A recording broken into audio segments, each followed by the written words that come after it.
Welcome, everyone. We're so glad you're here as we continue to talk about relevant and meaningful topics. Today, we have Family Houston's Chief Program Services Officer here, who's going to discuss some of the financial struggles you might be facing or someone you know is facing due to COVID-19 and resources that are available to the community. I'm Shelly Long, the Manager of Communications at Family Houston. And before I introduce our guest, if you have any questions that you would like us to answer, please feel free to comment below, or you can privately email us at family@familyhouston.org and someone will reach out to answer those for you. So now I'm excited to introduce our guest, Tracy Burnett Greenup. She joined Family Houston in January of 2019. Hi, Tracy. Hi. She has over 6 years of experience and previously served as the program manager for the network of behavioral providers. She's an alumna of University of Texas Medical Branch, where she received her Bachelor of Science in Clinical Laboratory Science and her Master of Science in Clinical Practice Management. So welcome, Tracy. Thanks for joining me today. Thank you for having me. So I know, a lot of us understand that with COVID happening, the job force is being affected, people's hours are being cut. Could you give us maybe just a tangible idea, though, of just how much damage is being done right now to the workforce? Certainly. So just to give you an idea, looking at a little over a year ago in May of 2019, the unemployment rate for Texas was 3%. And then looking at just a little over a year later in June of 2020, it was at 13%. So that was, 10% jump. Wow. I mean, I think that number alone, just like whoever is going through something right now, like you're not alone. And I imagine that many people are facing this and have never gone through something like this before. And, my goal of this Facebook Live is to have people understand that, there are resources out there to help you and it's okay to ask for it.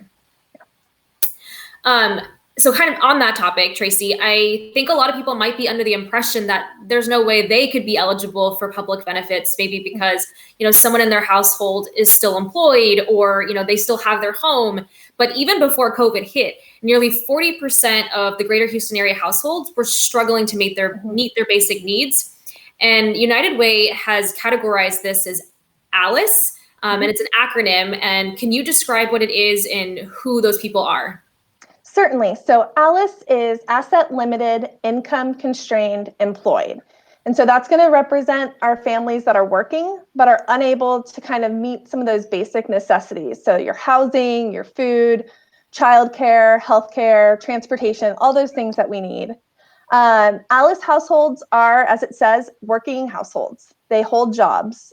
These are people that pay taxes and provide services that are, vital to our economy. ALICE workers primarily hold jobs and occupations that build or repair our infrastructure and educate and care for our workforce. So when you think about ALICE, you think about it could be your childcare worker. It might be your parent that's on Social Security. It may be a recent graduate. We know that our graduates are affected that are trying to come out of college and find employment. It might be your cashier at the supermarket, a home health aide, even an administrative assistant in your office. Okay. I think that's, a good thing to know that, so many people who we all know or might be us ourselves, that it's not necessarily our fault. I think sometimes people might internalize that it's, you're working hard and you have these important jobs and it's just that the cost of living is so high and expensive. So kind of, those people who are working, and are bringing income in, but maybe they're not below the poverty line. And I think some people believe that if you are making money above the poverty line, that you should be able to make ends meet. But I'm assuming based on what you just said, that's not true. But could you maybe explain a little bit what that is? Yeah, so that definitely is not true. So if you looked at the federal poverty level, which is what people are talking about when they say above poverty, the federal poverty level for a family of 4 is $24,300. But research shows that in Harris County, a family of that size needs at least $61,404 just to survive. And that's according to the ALICE survival budget. And those needs are, they include the same thing: housing, food, transportation, all those things that families need in order to get by in day-to-day life. And so, yeah, Sorry, but yeah, it's just like, just because you are above the poverty level does not mean you're at a point where you're able to meet every one of those needs. Before, I'm going to ask you now, because now we've kind of seen the problem and some of the struggles people might be going through, if maybe there's some resources out there.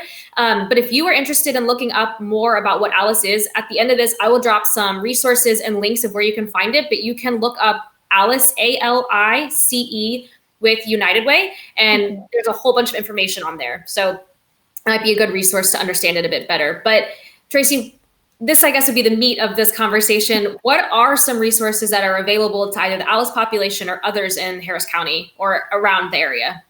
Yeah, so there are several resources available in our greater Houston area. So one of the great resources in our area is 211 Texas, also known as the United Way Helpline. And that is a resource, it's a number you can call, 211, easy to remember, for help with social services and basic needs. And so Family Houston is actually a United Way partner. So we get referrals from that 211 helpline, but we also refer clients because we know the benefit. And they're open 24/7, 365 days a year for anybody who needs assistance. In addition to that helpline, we're hearing a lot these days about people with eviction concerns or concerns about their rights, their renters' rights.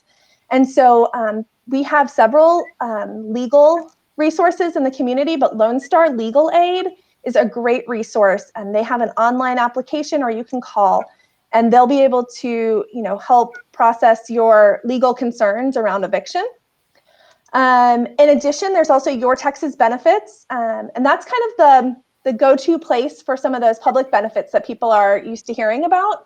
And we're actually a partner agency of Your Texas Benefits. And so here at Family Houston, we can help clients by applying on their behalf, like in partnership with them.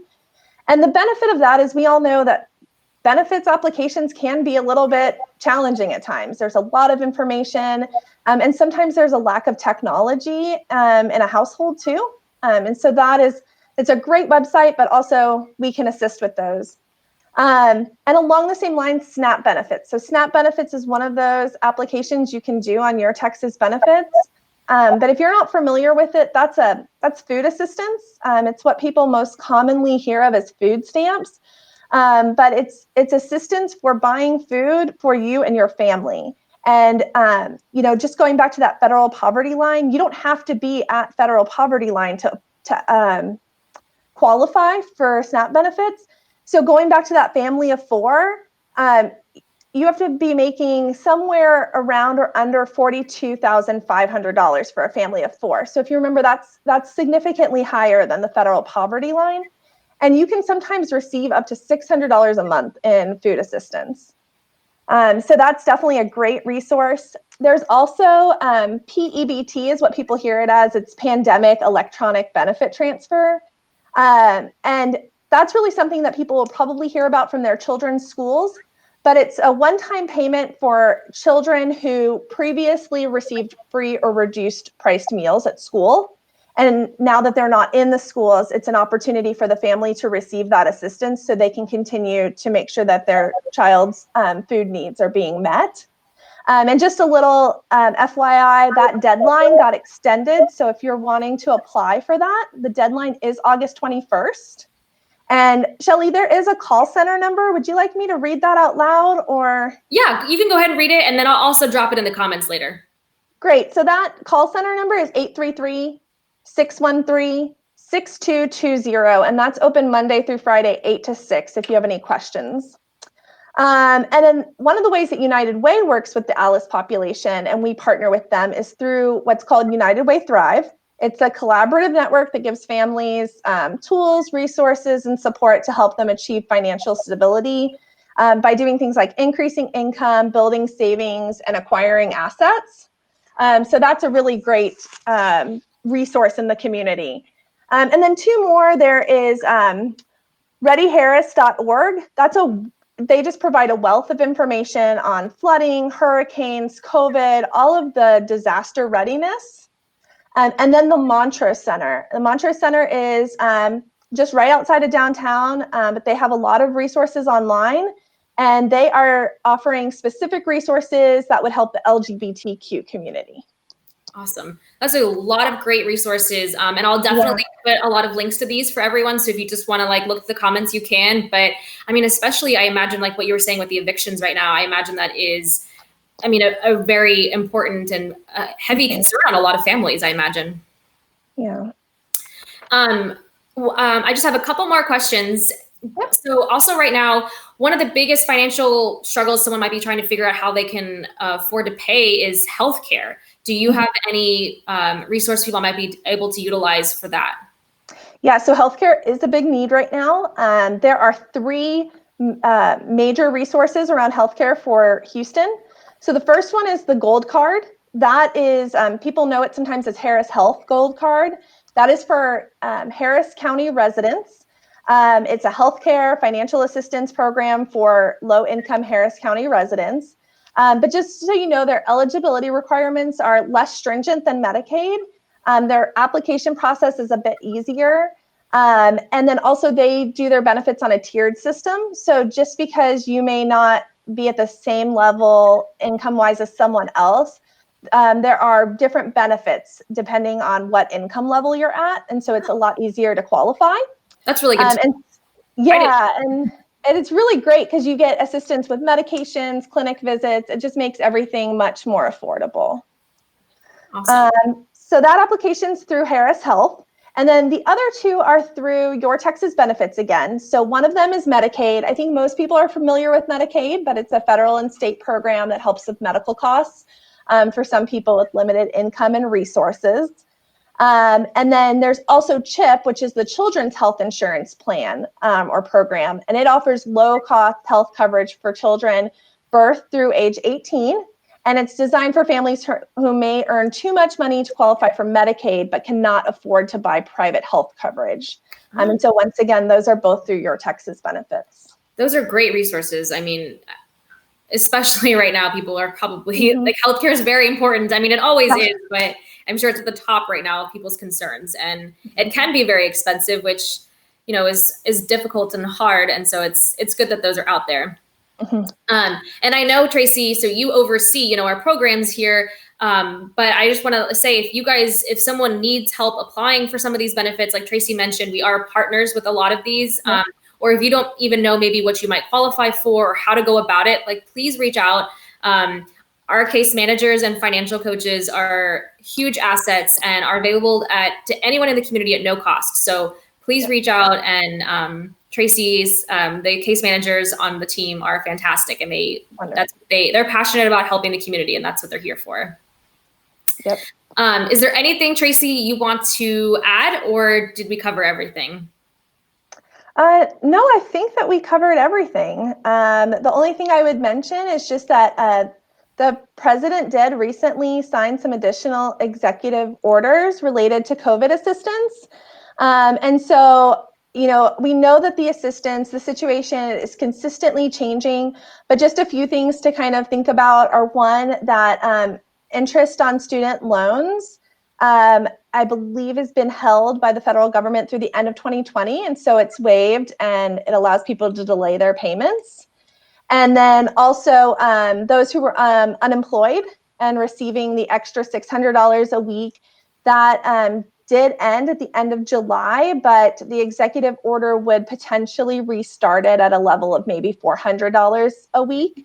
And it does kind of depend state by state. So I would just, encourage you to just kind of keep an eye on some of the changing news, and then always reach out to either Family Houston or another agency if you have questions about what resources are available to you.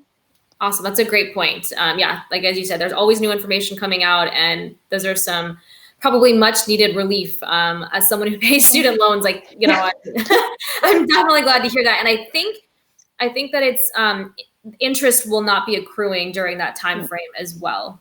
Yes, that's correct. Okay. Yep. Awesome. Well, Tracy, thank you so much for sharing all of that valuable information with us. And thank you for everyone who has tuned in and is going to be watching later tonight or over the weekend.